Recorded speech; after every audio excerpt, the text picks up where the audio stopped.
We have already demoed out for you how the arithmetic mean perfectly balances out the positive deviations with the negative deviations in your data set. And we define a deviation as the difference between what actually happened, what actually got observed, and the mean observation. So in this case, if I consumed 3 full glasses of water and the mean is 3.68, then that would be negative 0.68 deviations. You get the idea.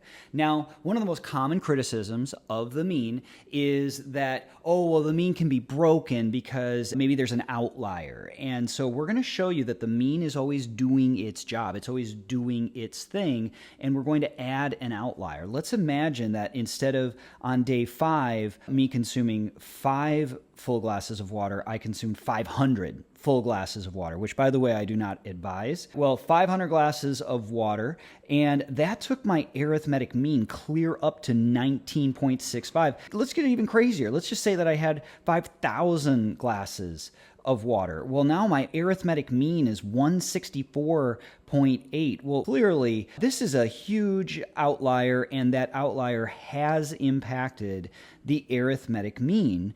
And now something pretty interesting happens. There is only one positive deviation. The only positive deviation is my outlier. There was that one day where I had 5,000 glasses of water, and every other day is a negative deviation. But when I look at the sum of all of my positive deviations with the sum of all of my negative deviations, I am still left with 0. My arithmetic mean is still doing its job.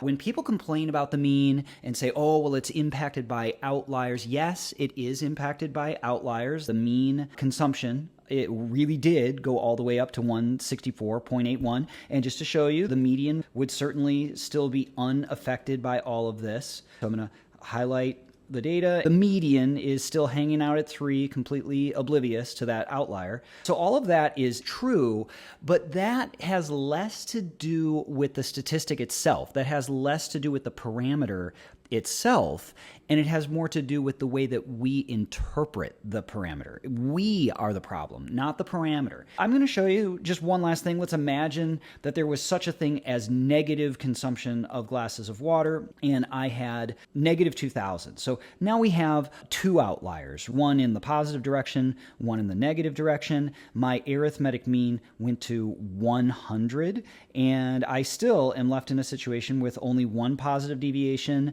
30 negative deviations, but it still balances out perfectly to 0. And that's the main thing that I want you to take away.